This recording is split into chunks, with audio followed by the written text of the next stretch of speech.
मेरी जहाँ भी शादी होती पहली रात ही पति मर जाता। अब तक 3 शादियाँ हो चुकी थी। खानदान में सब मुझे मनहूस कहने लगे थे। मुश्किल से एक जगह शादी हुई तो सास पति को मेरे पास न आने देती। कहती थी मेरा बेटा मर जाएगा। मेरे सारे काम देवर करता था। तभी मैं पेट से हो गई तो सास ने मुझ पर बदचलन का इल्ज़ाम लगा दिया। डीएनए टेस्ट करवाया तो रोंगटे खड़े हो गए। वो बच्चा तो आज मेरी शादी की पहली रात थी। इस रात के लिए हर लड़की की आंखों में बहुत से सुहाने सपने और ख्वाब होते हैं, जिनको आंखों में सजाकर वो मायके को छोड़कर ससुराल में कदम रखती हैं। वो सोचती हैं कि अब मेरी नई ज़िंदगी में मेरे सारे बहुत ही अच्छा होगा। मेरा पति मेरी तारीफ करेगा, मुझसे कहेगा कि तुम दुल्हन बनकर बहुत प्यारी लग रही हो। वो मुझे तोहफा देगा और अपने प्यार की बारिश मुझ पर निछावर कर देगा। हर लड़की अपनी शादी की पहली रात यही सब कुछ सोचती है, मगर मेरी बात कुछ और थी। मैं ये सब सोच भी नहीं सकती थी। मैं तो इस वक्त अपने पति के इंतजार में बेटी ये सोच रही थी कि क्या मेरा पति बचेगा या नहीं। शायद मैं दुनिया की पहली बीवी थी जो शादी की पहली रात ही अपने पति के मरने के बारे में सोच रही थी। मगर जो कुछ मेरे साथ बीत चुका था उसको देखते हुए ये सोचना कुछ अजीब नहीं था। मुझे बहुत खौफ महसूस हो रहा था। मैं अंदर ही अंदर डर रही थी कि कहीं इस बार की तरह इस बार भी विधवा होकर अपने घर वापस न चली जाऊं। मैं अपने पति की ज़िंदगी के लिए मिन्नतें करने लगी कि इससे कुछ ना हो। रात धीरे धीरे बीत रही थी और अभी तक वो कमरे में नहीं आया था और मेरी जान सूली पे लटकी हुई थी। मैं यही सोच सोच कर परेशान हो रही थी कि अब क्या होगा। बस यही सब कुछ सोचते सोचते जाने कब मुझे नींद आ गई, पता ही नहीं चला। सुबह मेरी आँख खुली तो देखा कि 10 बज रहे थे। मैंने हैरान होकर खुद को देखा तो मैं अभी रात वाले लहंगे और कपड़ों में ही थी। कमरे का दरवाज़ा भी यूं ही बंद था। हैरत थी कि किसी ने मुझे जगाया भी नहीं था। इसका मतलब तो यही था कि मेरा पति रात को कमरे में आया ही नहीं। लेकिन क्यों? वो जिंदा भी था या नहीं? कहीं उसे कुछ हो तो नहीं गया?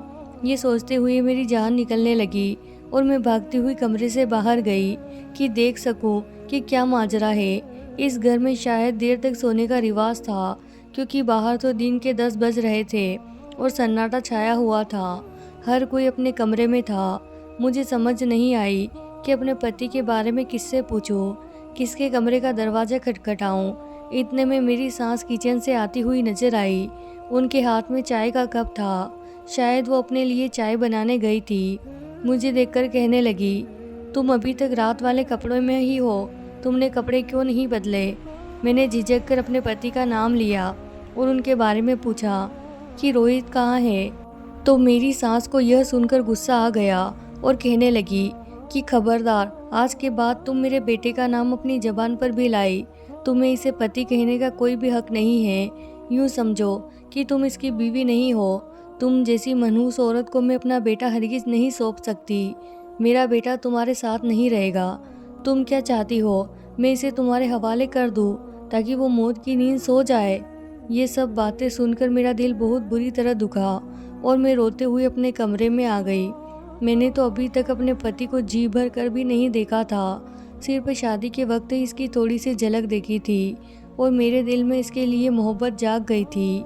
मैंने तो शादी के इस वक्त इसकी ज़िंदगी के लिए मिन्नतें मांगी थी, तो मैं कैसे इसके लिए कुछ बुरा सोच सकती थी। रोने के बाद थोड़ा दिल का बोझ हल्का हुआ तो सोचा कि इसमें बुरा मानने वाली और रोने वाली क्या बात है। मेरी सास भी अपनी जगह ठीक थी। कोई भी औरत होती तो वो यही करती।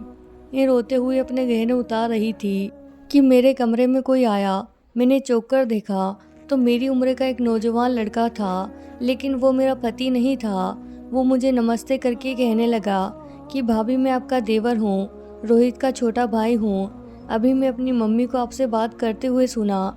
मैं उनकी तरफ से माफ़ी मांगने आया हूँ। मम्मी को आपसे यूँ बात नहीं करनी चाहिए थी और रोहित भैया को भी ऐसा नहीं करना चाहिए था। वो रात को मेरे कमरे में सोने आए थे और अभी तक वहीं सोए पड़े हैं। असल में मम्मी को वो बहुत मानते हैं। अपने देवर की बातें सुनकर मुझे थोड़ी सुकून मिली कि चलो कोई तो है जो इस घर में मेरा हमदर्द है। अभी हम बात ही कर रहे थे कि अचानक बाहर से चीखने की आवाज़ें आने लगी।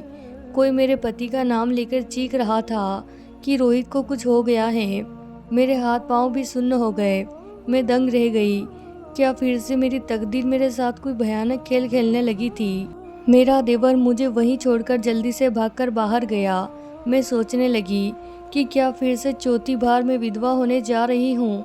क्या इस बार भी नसीब की स्याही मुझे विधवा कर देगी? खौफ के मारे मेरा दिल बुरी तरह धड़कने लगा, पसीने छूटने लगे।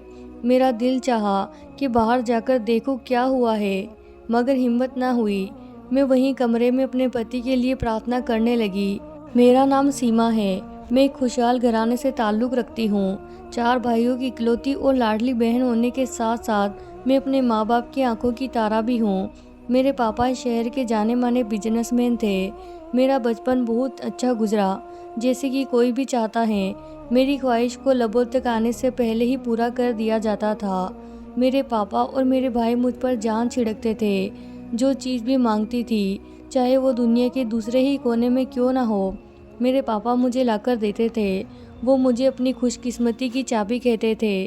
पापा का कहना था कि जब मैं पैदा हुई तब से उनके हालात ऐसे बदले कि आज तक शायद मेरी ही वजह से उनके घर में इतनी तरक्की हुई है। पापा कहते थे कि तुम्हारे पैदा होने से कुछ साल पहले मेरे हालात बहुत ख़राब हुए थे, मगर जैसे ही तुम दुनिया में आई, तुम्हारे नसीब की वजह से हमारे लिए सब कुछ आसान हो गया। इसीलिए वो मुझे बहुत ही ज़्यादा मानते थे। मेरे चारों भाई मुझसे बड़े थे, लेकिन जो प्यार और लाड मेरे हिस्से में आया वो शायद ही किसी भाई के हिस्से में आया हो। मेरे पापा जब भी किसी नए प्रोजेक्ट की शुरुआत करते तो उसका उद्घाटन मेरे ही हाथों से करवाते थे। वो मुझे अपने साथ अपने दफ्तर ले जाते, यहाँ तक कि जब हमें अपना नया घर बनवाना था, इसकी नींव में रखे जाने वाली पहली ईंट मेरे पापा ने मेरे हाथ से रखवाई थी। इतना प्यार, इतनी इज्जत और इतना मान कभी ही किसी बेटी के हिस्से में आता है, और मैं खुशकिस्मत थी कि मुझे ये सब मिला। लेकिन शायद किस्मत को मेरा इम्तिहान लेना था, या इसे मेरा यूँ चैन से रहना पसंद नहीं था कि वो मुझे आजमाने पर तैयार हो गया। भाइयों की शादी के बाद पापा ने मेरे लिए रिश्ता देखना शुरू किया। मैं पढ़ी लिखी और खूबसूरत थी और सबसे बढ़कर अमीर बाप की बेटी थी, तो मेरे लिए रिश्ता मिलना मुश्किल नहीं था। पापा के ही एक दोस्त के बेटे के साथ मेरी शादी हो गई। मैं अपनी शादी से पहले बहुत खुश थी और मेरा यही ख्याल था कि अब मेरी बाकी की ज़िंदगी भी वैसे ही गुजरेगी जैसे शादी से पहले थी। लेकिन जो कुछ हुआ वो तो मैं सोच भी नहीं सकती थी। अचानक मेरे नसीब बदल गए। शादी की पहली रात थी। वापस जाते हुए हमारी गाड़ी का बुरी तरह एक्सीडेंट हो गया और इस हादसे में मेरे पति की जान चली गई। लेकिन मैं हैरत अंगेज तौर पर साफ बच गई और मैं सुहागन बनने से पहले ही विधवा हो गई। शादी की पहली रात का टूटा सपना लिए मैं वापस अपने घर में हमेशा हमेशा के लिए आ गई। ये ऐसा दुख था जिसने मेरे माँ बाप के कंधे झुका दिए थे।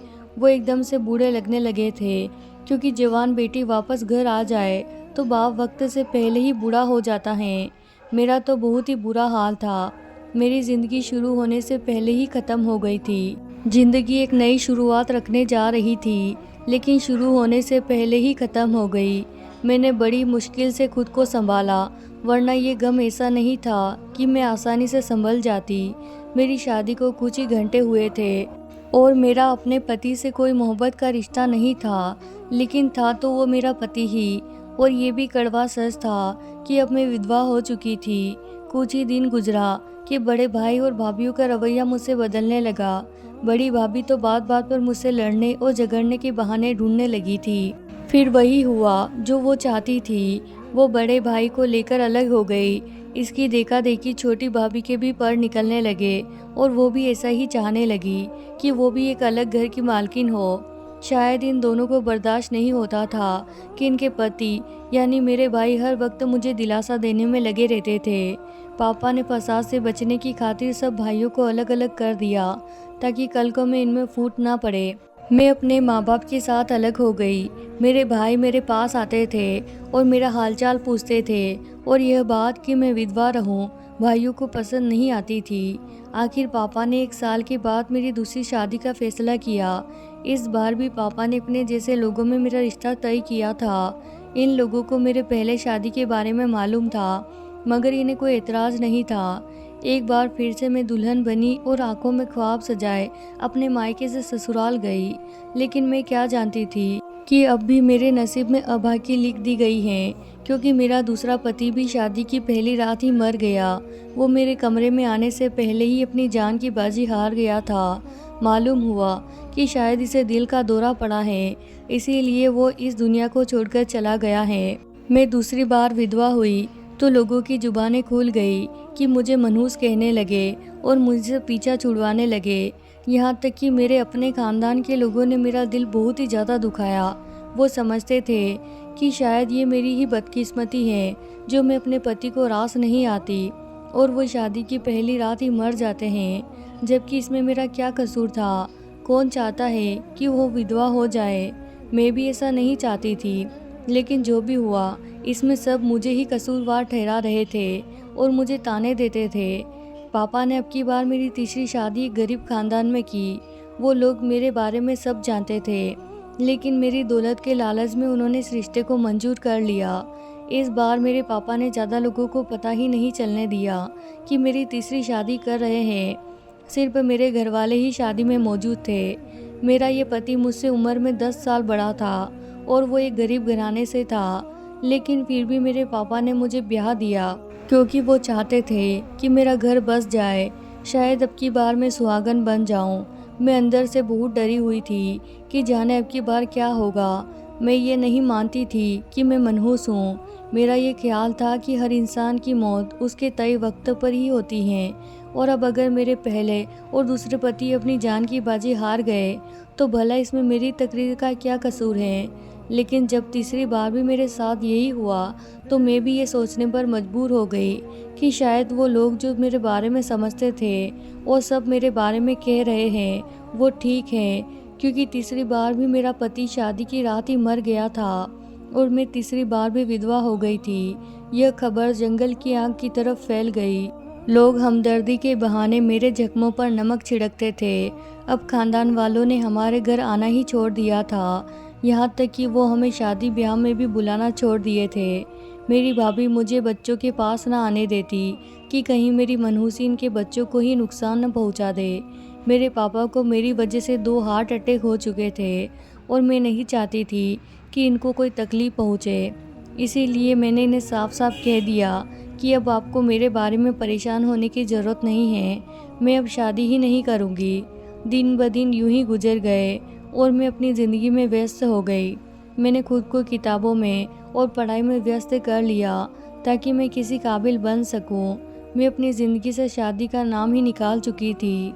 लेकिन फिर एक दिन पापा ने मुझे अपने पास बुलाया और कहने लगे कि मेरी ज़िंदगी का अब कोई भरोसा नहीं है। मैं चाहता हूँ कि अपनी ज़िंदगी में ही तुम्हें विदा कर दूँ। तुम्हारे लिए एक बहुत अच्छा रिश्ता आया है। इन लोगों को तुम्हारे बारे में सब कुछ मालूम है, फिर भी वो सब शादी करना चाहते हैं। हालांकि मैंने इन्हें सब कुछ बता दिया, लेकिन इन्हें इस रिश्ते से कोई एतराज़ नहीं था, तो मैं तुम्हारी शादी वहीं करना चाहता हूँ। मैंने यह सुनकर पापा को मना कर दिया कि मैं अब हरगिज़ भी अपने आप को एक नए तजुर्बे के लिए तैयार नहीं कर सकती। लेकिन पापा ने मुझे अपनी कसम देकर शादी के लिए तैयार कर ही लिया, और इस शादी के बाद मैं अपने ससुराल में थी और कमरे में बैठी डर रही थी कि ना जाने मेरे अब वाले पति का क्या हाल होगा, जो सभी चीख चिल्ला रहे थे। मैं कमरे से बाहर जाने लगी तो मेरा देवर कमरे में आ गया और कहने लगा कि फ़िक्र की कोई बात नहीं है। असल में मेरे भांजे का नाम भी रोहित है, और अभी थोड़ी देर पहले बहन का फ़ोन आया था कि उसने गले में कोई चीज़ फंसा ली है, तो इसीलिए मम्मी परेशान होकर चिल्ला रही थी कि रोहित को क्या हो गया है। लेकिन अब घबराने की कोई बात नहीं है। भांजे को डॉक्टर के पास ले गए थे और वो बिल्कुल ठीक है। मैंने भगवान का शुक्र अदा किया और सुकून का सांस लिया। मेरा देवर चंदन बहुत ही अच्छी सोच वाला था। मेरा पति तो मुझे बुलाना तक गवारा नहीं करता था, मगर ये मेरे सारे काम करता और मेरे आगे पीछे घूमता था। मैंने कई बार अपने पति से बात करने की कोशिश की, मगर वो जब भी मेरी तरफ बढ़ने की कोशिश करता तो मेरी सास उसे आंखें दिखाती और चुपचाप वहाँ से चला जाता। सास तो देवर को भी मना करती थी कि मेरे पास ना बैठा करे और मुझसे दूर रहे, मगर वो उनकी नहीं सुनता था। ये काम मेरे पति का था कि वो मेरे लिए बोलता, मगर जब भी सास मुझे डांटती तो मेरा देवर ही मेरे आगे ढाल बनकर खड़ा होता। मैं समझ नहीं पा रही थी कि जब यही सब कुछ करना था तो इन लोगों ने मेरे लिए रिश्ता ही क्यों भेजा। शायद ये सब उस दौलत के पीछे थे जो मेरे बाप ने मेरे नाम की थी, लेकिन इन्हें लालच में आने की क्या ज़रूरत थी। ये भी अच्छे खासे खाते पीते लोग थे। फिर क्या वजह थी कि मुझसे शादी की। मैं जितना इस बारे में सोचती उतना ही उलझ जाती। एक दिन मैं घर गई तो मैंने अपने पापा से पूछा कि आपको ये रिश्ता कहाँ से मिला।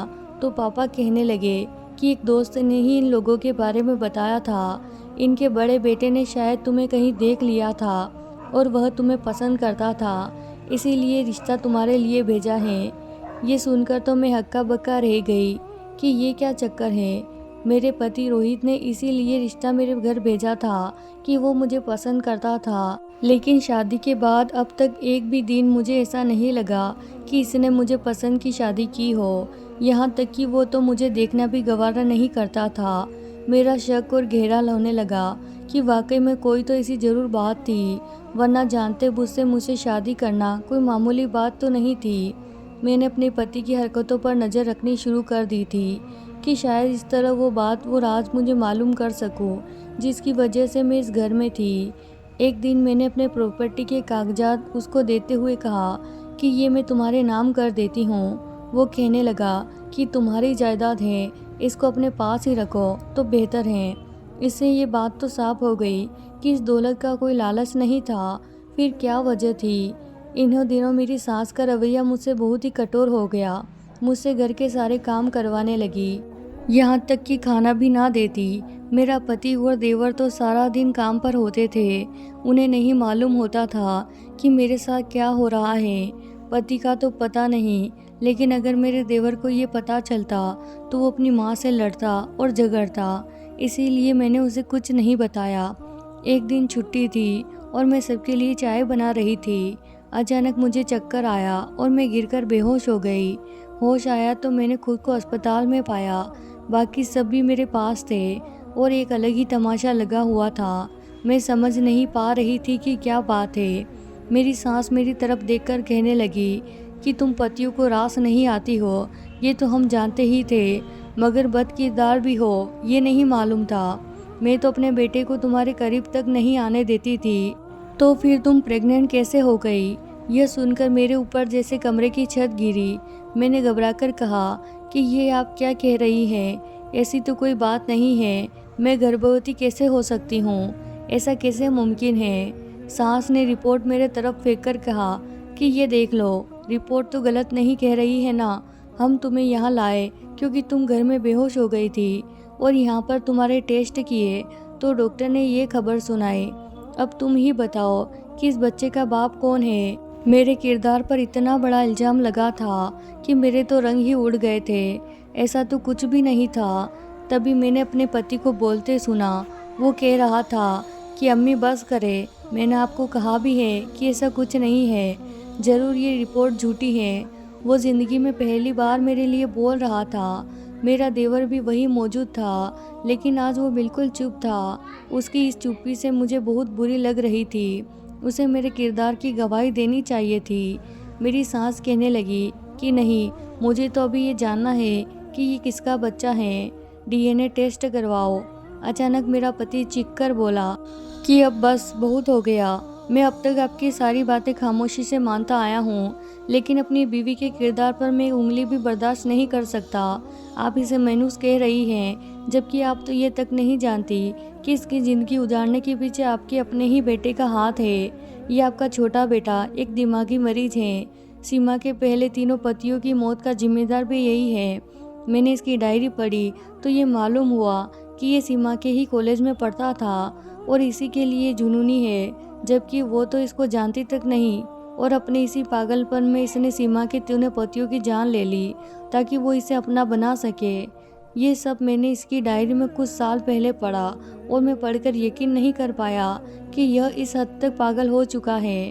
इसमें इतनी हिम्मत होती नहीं थी कि सीमा से जाकर अपनी मोहब्बत का इजहार करता, उल्टा इसकी ज़िंदगी बर्बाद कर दी। इसकी डायरी पढ़कर मैंने सीमा से शादी करने का फैसला किया, क्योंकि मैं जानता था कि ये मुझे तो मारेगा नहीं, क्योंकि इसका भाई था। मैं सीमा की ज़िंदगी बर्बाद होने से बचाना चाहता था, इसीलिए इससे शादी की। मैं जानता था कि ये कुछ न कुछ ऐसी हरकत ज़रूर करेगा जिससे मेरा घर उजड़ जाता, और इसने यही किया। आपको बहकाया कि आप मुझे इसके करीब ना जाने दें और खुद आपको सीमा के खिलाफ करता रहा।